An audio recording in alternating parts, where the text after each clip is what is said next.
Monsieur le Président, chers collègues, ce plan est très intéressant, il est complexe, mais il est également incomplet. Il s'intéresse principalement aux relations entre les entreprises et la région, le tourisme, les citoyens et la région, etc. Et ça, à première vue, ça a l'air d'être très complet, mais en fait, on a bien l'impression que la ruralité semble passer au deuxième plan de vos préoccupations. Et c'est oublier que la compétence de la région s'étend à tout l'aménagement de tout le territoire. Alors, pour en revenir à l'aménagement, notamment la fibre, vous souhaitez une couverture fibre à 100%. Mais en fait, où est-ce qu'on en est réellement de son déploiement dans la région? Dans le rapport, vous citez des chiffres comme 70%, 80% d'effectués. Oui, mais ça veut dire 70%, 80% du territoire ou de la population? On ne sait pas. Les objectifs, est-ce qu'ils vont être respectés? Votre rapport ne nous dit pas grand-chose à ce sujet. De plus, ce plan ne concerne que la fibre et presque rien sur le téléphone mobile. Nous connaissons tous ces fameuses zones blanches où l'on ne capte même pas la 3G, alors qu'on entend parler de 4G et 5G. Je connais plusieurs endroits où la 3G ne passe pas.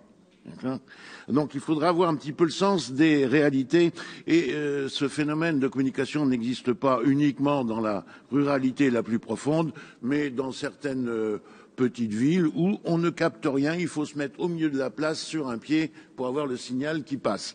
Ceci est inacceptable et je pense que la région devrait avoir à cœur de travailler et d'investir énormément plus dans ceci parce que la campagne est complètement lésée par rapport à ça. D'autant plus que la fin du téléphone filaire est annoncée. Donc, j'aimerais un investissement en priorité dans ce domaine. Alors, qui, maintenant, voudrait s'installer dans un endroit où le portable ne passe pas? Je ne pense pas qu'un médecin le veuille, ni une PME ou même un simple citoyen. La fibre n'est pas la panacée. En troisième point, vous parlez d'éthique, de big data, de protection des données et de protection du consommateur. Monsieur le Président, Vice-président, vous avez beaucoup insisté là-dessus. Mais vous ne parlez que du contenu et non du contenant. S'il faut pousser à l'éducation numérique, pourquoi ne le faire qu'en utilisant des logiciels propriétaires? Donc là, on a toujours la notion de commerce qui revient, alors que le monde du libre s'offre à vous et pose de nombreuses garanties de fiabilité et de sécurité, ce que vous avez mentionné tout à l'heure. La majorité des serveurs du monde entier tournent sous Linux. Les logiciels libres sont légion. Pourquoi ne pas les introduire dans les centres éducatifs, dans les écoles? Pourquoi ne pas les utiliser même ici, à la région, où nous avons déjà eu du matériel tournant sous OS, d'autres sous Windows, alors que les alternatives beaucoup moins chères et plus respectueuses des données privées existent. À titre d'exemple, l'Assemblée nationale et la gendarmerie utilisent des logiciels libres.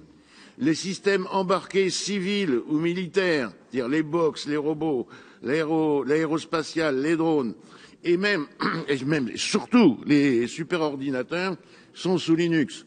Est-ce que l'un d'entre vous aurait le courage de prendre un avion dont le système électronique serait sous Windows? Je pense pas. Ce serait du suicide. Non, là c'est impossible.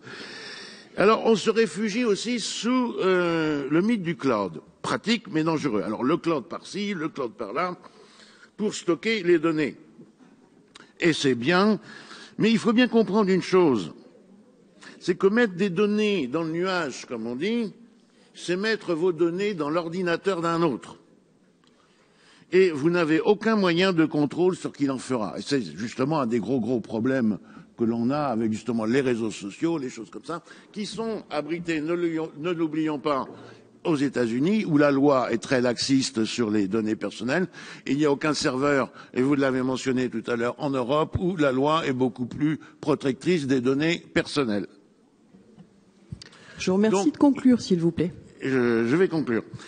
En organisant un système pour tous les citoyens, mettant à sa disposition des serveurs de mail sécurisés et des espaces de stockage sûrs, la région rendrait un véritable service public, et c'est la destinée de la région, de rendre un service public.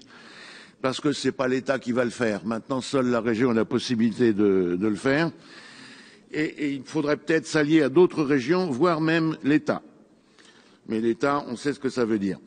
La région M est exemplaire et voici l'occasion de lancer un grand projet et ce serait un projet véritablement magnifique. Je vous remercie.